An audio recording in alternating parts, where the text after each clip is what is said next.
আবার শুরু থেকে নিয়ে আমাদেরকে 37টা দেওয়ার পরে আবার আমাদের বয়ান শোনা যে আপনাদেরকে আরো লাগবে, আপনাদের তো অনেক দেওয়া হইল।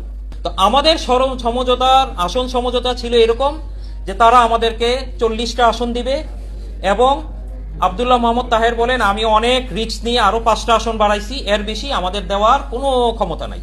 আমরা বললাম এটা কার সিদ্ধান্ত? বললো এটা জামাত ইসলামের সিদ্ধান্ত। তো আমি সাংবাদিকদেরকে প্রশ্ন করতে চাই যে সমঝোতায় যখন আমরা বসবো, জামাত ইসলামের একতরফা সিদ্ধান্ত তারা কি আমাদের উপর চাপাই দিতে পারে? যেখানে একটা ন্যারেটিভ এখানে আসছে যে আমরা 150টা আসন চেয়েছি, আমরা আমাদের জরিপ প্রথম দিনই আমরা তাদের কাছে দিয়ে দিয়েছি যে আমাদের জরিপে বাংলাদেশের 115টা আসনে জামাত ইসলাম থেকে আমাদের সাংগঠনিক অবস্থা ভালো। আরো 42টা আসনে আমাদের বক্তব্য ছিল যে এইখানে আমরা জামাত ইসলাম কাছাকাছি বা কম বেশি কেউ হইতে পারে, কিন্তু বাংলাদেশের বাস্তবতা, ওলামায়ে কেরামদের অবস্থান, দেশের স্বাধীনতার অবস্থান ইত্যাদি নিরিখে আমাদের বক্তব্য ছিল এই আসনগুলোতে আমরা ভালো করতে পারবো, কিন্তু আপনাদের জন্য কষ্ট হবে। এটা ছিল আমাদের জরিপ, যেটা আমরা তাদের কাছে তুলে ধরেছি। কিন্তু এর বিপরীতে তারা বলল যে তারা থার্ড পার্টি দিয়ে তারা জরিপ করাইছে।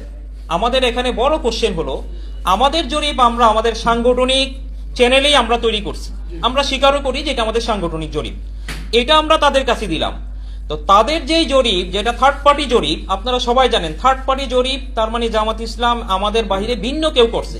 এই জরিপ তো জাতির সামনে প্রকাশ হওয়া দরকার ছিল, কিন্তু যখনই আমরা তাদের কাছে চাই তারা বলেন এটা সিক্রেট, এটা দেওয়া যাবে না। এইটা তাদের লাস্ট দিন পর্যন্ত, মানে আমরা সর্বশেষ যেদিন আমরা তাদের মিটিং থেকে বের হয়ে চলে আসলাম সেদিন পর্যন্ত তাদের বক্তব্য যে এই মানে সেদিন পর্যন্ত আমরা তাদের এই জরিপের চেহারাও দেখি নাই। তা আমাদের কথা হলো, আমরা আপনাদের জরিপ দিলাম, সমঝোতা কিভাবে হয়? আমরা তো জানি আন্তর্জাতিক দেশসমূহ দুই দেশের নেতা যখন একসাথে বসে তাদের সমঝোতা স্মারক হয়, এটা তো দুইজনের মিউচুয়াল আন্ডারস্ট্যান্ডিং এ একটা স্মারক তৈরি হয়। তো আমাদের সমঝোতার আসন সমঝোতা ছিল এরকম যে তারা আমাদেরকে 40টা আসন দিবে এবং আব্দুল্লাহ মোহাম্মদ তাহের বলেন আমি অনেক রিস্ক নিয়ে আরো 5টা আসন বাড়াইছি, এর বেশি আমাদের দেওয়ার কোনো ক্ষমতা নাই। আমরা বললাম এটা কার সিদ্ধান্ত? বললো এটা জামাত ইসলামের সিদ্ধান্ত। তো আমি সাংবাদিকদেরকে প্রশ্ন করতে চাই যে সমঝোতায় যখন আমরা বসবো, জামাত ইসলামের একতরফা সিদ্ধান্ত তারা কি আমাদের উপর চাপাই দিতে পারে? বিষয়টা শুরু থেকে একদম শেষ পর্যন্ত এরকম ঘটনাই ঘটছে। আরো একটা ঘটনা, আমরা প্রথমে বেশ কিছু আসন বিন্যাস করে দেখা গেল, কথার কথা আমরা 51টা আসন আমাদেরকে দেয়া হয়েছে। বরিশাল বিভাগের বরিশাল জেলার টোটাল আসনগুলো আমরা হেল্ড আপ রাখছি। আমরা আশা করছি যে এখান থেকে হয়তো কমপক্ষে 5টা আমরা পাবো যৌক্তিক বিচারেই। তারপরেও প্রায় 53-54টা আসন ছিল যেটা পরবর্তীতে আমরা সমাধান করব। কিন্তু আবার আরেক মিটিং এ যে ওনারা বললেন যে না, আপনাদের সাথে আমাদের সমঝোতা হয়েছে এই পর্যন্ত 31টা আসনে, অথচ এই 51টা আসনের ডকুমেন্ট জাতির স্বার্থে আমাদের কাছে সংরক্ষণ আছে, তারা যেটা আমাদেরকে ওকে করছে। তো এইভাবে পুনরায় যখন শুরু হইল, আবার শুরু থেকে নিয়ে আমাদেরকে 37টা দেওয়ার পরে আবার আমাদের বয়ান শোনা যে আপনাদেরকে আরো লাগবে, আপনাদের তো অনেক দেওয়া হইল, অথচ তখনও আরো যেই যৌক্তিকভাবে যে আসনগুলো আছে সেগুলার সংখ্যা যোগ করলেও আমরা 70-এর কাছাকাছি চলে যাই। তো এই ছিল তাদের সাথে বক্তব্য। সর্বশেষ তারা আমাদেরকে, আপনারা যদি বলতে পারেন যে আপনারা লাস্ট মুহূর্তে কেন বের হলেন, তারা যে আমাদেরকে 45টা দিবে এই বক্তব্যটা পরিষ্কারভাবে তাদের মুখ থেকে বের হয়েছে লাস্টের দিন। যদি তারা শুরু থেকেই বলতো, আমরা তাদের ব্যাপারে শুরু থেকেই পদক্ষেপ নিতাম। কেন আমাদেরকে তারা যৌথ মিটিং এ আমাদের সাথে যে সিদ্ধান্ত হয়েছে যে 4টা মূলনীতির ভিত্তিতে আসন বন্টন করা হবে, এর মধ্যে যার অবস্থান যেখানে ভালো, এইটা হইল প্রথম একটা ক্রাইটেরিয়া। কিন্তু আমরা দেখলাম আসন বন্টনের সময় আমাদের যেখানে শক্তিশালী অবস্থান তারা সেখানে বলতেছে যে এখানে আমাদের জেলা সভাপতিকে দিতে হবে, এখানে আমাদের সেক্রেটারিকে দিতে হবে, এখানে আমাদের আমির একজনকে কমিটমেন্ট করছেন তাদেরকে দিতে হবে, এইখানে বিগত 3 নির্বাচনে একজন প্রার্থীকে দাঁড়া করায় আমরা দিতে পারি নাই, তাকে দিতে হবে। অথচ ওই আসনগুলাতে আমরা, মানে সাংবাদিকদের নিরপেক্ষ জরিপেও প্রমাণিত হবে আমরা সেখানে শক্তিশালী। এবং আমরা আপনাদের সামনে আল্লাহর উপর তাওয়াক্কুল করে ঘোষণা করতেছি 12 তারিখের পরে আমরা ওই আসনগুলা আবারও বলবো যে এই আসনগুলা তারা আমাদের কাছ থেকে নিতে চেয়েছিল। এরকম একটা অবস্থা তারা যেটা তৈরি করে, যেখানে আমরা গতকাল বলেছি যে তাদের সাথে সমঝোতা বসা আমাদের আত্মমর্যাদার একটা প্রশ্ন ছিল, জাতির গণ আকাঙ্ক্ষাকে প্রশ্নবিদ্ধ করে ফেলা হয়েছিল। এবং যেভাবে বিএনপি জোট সেটা একটা স্বতন্ত্র জোট, আমরা তো সেই জোটে নাই, কিন্তু আমাদের জোটের প্রভাবশালী কেউ যদি বলে যে নির্বাচনের পরে তাদের সাথে আমরা একসাথে সরকার করব, তার মানে এটা বুঝায় কোন জিনিস মিনিং করে। সামগ্রিক এই অবস্থান থেকেই আমরা আমাদের এই কঠিন সিদ্ধান্ত নেওয়া যে আমরা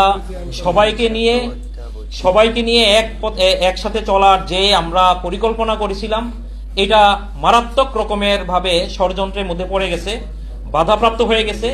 তো ইসলাম, দেশ এবং মানবতার বৃহত্তর কল্যাণের নিরিখেই আমাদের নিজেদেরকে তখন এই কঠিন সিদ্ধান্ত নিতে হইল। জি, ধন্যবাদ।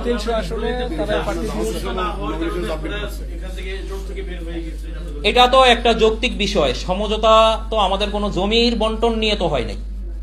সমঝোতার মূল একটা পয়েন্ট ছিল আসন সমঝোতা, তাই না? তো এইখানে তো এটা তো স্বাভাবিকভাবেই আসবে, এটা তো স্বাভাবিক। আমরা আরেকটা বিষয় দেখছি যে গতকালকে আপনাদের প্রেস মিটিং এ বলা হয়েছে যে আপনারা তাদের আমির, জামাতের আমির হচ্ছে খ্রিস্টান, যে ইয়ার সাথে বক্তব্য, তখন সেখানে তারা শরিয়া আইন বাস্তবায়ন করবে না, প্রচলিত আইনই দেশ চালাবে, এরকম একটা কমিটমেন্ট তারা। সামগ্রিক এই বিষয়গুলা দেশের ইসলামী জনগণের ইসলামী সেন্টিমেন্টের বৃহত্তর মানে গণচেতনার পরিপন্থী আমরা মনে করি। এই ধরনের আরো অনেক কিছু কথা আছে যে তাদের প্রার্থীরা যেখানে প্রার্থী হবে তাদের মুখ থেকে এই কথা যদি আসে রোজা আর পূজা এক সমান, এটা তো মুসলমানদের চেতনার সাথে সাংঘর্ষিক। তারপরে তারা মুসলমানদের ভোট দেখে, যেখানে আমাদের গণমানুষের একটা বিষয় আছে যে কোন জায়গায় আমরা কাকে ভোট দিব, সেখানে যদি আমাদের মুসলমানকে অন্য জায়গায় ভোট দিতে বাধ্য করে, তাই না? এই বিষয়গুলো তো সাধারণ মানুষের পক্ষ থেকেই প্রতিবাদ আসছে। আমাদের সিদ্ধান্তটা সাধারণ মানুষের গণ প্রতিফলনেরই বহিঃপ্রকাশ। আমাদের এই মানে এই যে আপনারা জোট থেকে আলাদা হয়েছেন, এই যে এই সিদ্ধান্ত আপনাদের অনেকগুলো কারণ ছিল, এটাও কি একটা কারণ কিনা? এই যে আপনাদের ওনারা শরিয়া আইন বাস্তবায়ন করবেন, সেটা তো অবশ্যই একটা কারণ। আমরা ইসলামী রাজনীতি করি, আমরা মনে করি শরিয়া একটা কল্যাণকর একটা আইন। শরিয়া কারোর উপর জুলুম করে না, একমাত্র শরিয়ার মাধ্যমেই এদেশের হিন্দু, বৌদ্ধ, খ্রিস্টান, পুরুষ, নারী, লিঙ্গভেদে সকলের অধিকারকে প্রতিষ্ঠা করার একটা গ্যারান্টি হলো শরিয়া আইন। এবং আরো একটা বিষয় হলো, শরিয়াকে এত ভয় কেন সবার? বর্তমানে বিদ্যমানে বাংলাদেশে অনেক আইন শরিয়া অনুযায়ী চলে। সম্পত্তির বন্টন, বিবাহ শাদী, এছাড়াও শরিয়া আইনের সাথে সামঞ্জস্যপূর্ণ অনেক আইন বাংলাদেশে আছে। শরিয়া খুনের বদলাই তো খুন বলে। বিদ্যমান বাংলাদেশে আইনেও খুনের বদলা সর্বোচ্চ শাস্তি তো ফাঁসি। খুনের হত্যার শাস্তির প্রক্রিয়াদানটা ভিন্ন, কিন্তু রায় তো একই। ধর্ষণের সর্বোচ্চ শাস্তি বর্তমান আইনেও মৃত্যুদণ্ড। তো ইসলামী শরিয়াও তো এটাই বলে। তো শরিয়াকে নিয়ে আমরা প্রশ্নের মুখে দাঁড়া কেন করব? শরিয়া তো অবশ্যই একটা উপকারী বিষয়, যেটা মানুষের অধিকার প্রতিষ্ঠার জন্য আল্লাহ তাআলার পক্ষ থেকে বিধিবদ্ধ আইন। আমরা মুসলমান হওয়ার পরে আমাদের আকীদা বিশ্বাস আমাদের কোথায় থাকে যখন আমরা এই কথা বলি যে আমরা শরিয়া আইন বাস্তবায়ন করব না? এই কথা তো অবশ্যই আমি মনে করি দেশের মুসলমানদের চেতনার সাথে একটা বিশ্বাসঘাতকতা। আপনি বলছিলেন 115টি আসনে ইসলামী আন্দোলনের অবস্থান ভালো, কুমিল্লার 11টি আসনে 115টার মধ্যে আছে কিনা, এবং সার্বিক যে জরিপ কুমিল্লার 11টি আসনে একটু বলবেন। বিস্তারিত এখন আর না বলি, 115টার মধ্যেই থাকি। আমরা চাই না যে এটা নিয়ে আরো বেশি তিক্ততা যাক। এখন যে যার পথে চলে যাচ্ছে। আপনাদেরকে আমরা নির্বাচনের পরে ফলাফলের দিন আমরা ইনশাআল্লাহ আবার আপনাদের সাথে বসবো ইনশাআল্লাহ। বলি আপনাকে, এই যে একটু আগে বললেন যে রোজা এবং পূজা এটা এক জিনিস, যে জিনিস আমাদের একজন শিশুময় উনি বলছেন, কিন্তু অনেক আগের ঘটনা। এটার পক্ষে থেকে তো তাদের অফিসিয়ালি কোনো প্রতিবাদ বা তাদেরকে ধমকি দেওয়া এটা তো আমরা শুনি না।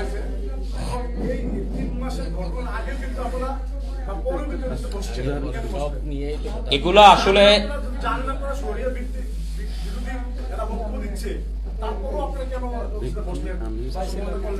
একজন ব্যক্তির একটা কথা যেটা আমরা তাদেরকে বলছি, এটা ঘটনা প্রসঙ্গে বলা যে আসলে তারা, কিন্তু তাদের আমির এই ঘোষণা করছেন কবে?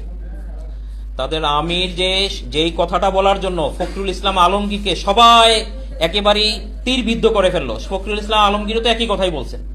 তারা তাদের অবস্থানে সেটা তাদের ঠিক হইতে পারে, কেন বিএনপি তাদের প্রচলিত গণতান্ত্রিক বা সেকুলার রাজনীতি তারা করুক, কিন্তু যারা ইসলামের নামে রাজনীতি করে তাদের একজন শীর্ষ পর্যায়ের ব্যক্তি এবং যাদেরকে তারা বলপূর্বক জোটের শীর্ষ নেতা হিসেবে তারা সবার কাছে প্রচার করেন, উনি যখন এই কথাটা বলে তখন ইসলামের এক বাক্স নিয়ে আমাদের রাজনীতি করা এদেশের জনগণ কি এই কথাটা কি মেনে নিচ্ছে কিনা, অথবা এটা এরপরেও যদি আমরা যদি জনগণের পক্ষে কোনো প্রতিবাদ না করি, এটা জনগণের প্রতি একটা বিশ্বাসঘাতকতা করা হয় কিনা, এই বিষয়ের প্রশ্নটা আমি আপনাদের কাছে রেখে দিলাম।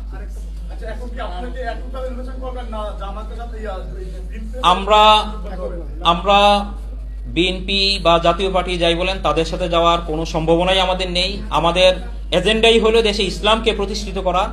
ইসলামকে প্রতিষ্ঠা করার এই এজেন্ডার সাথে, এই মূলনীতির সাথে যারা সমমত প্রকাশ করবে এবং আন্তরিকভাবে কাজ করবে, তাদের সাথে আলোচনা করা, একসাথে চলার রাস্তা আমাদের জন্য এখনো খোলা।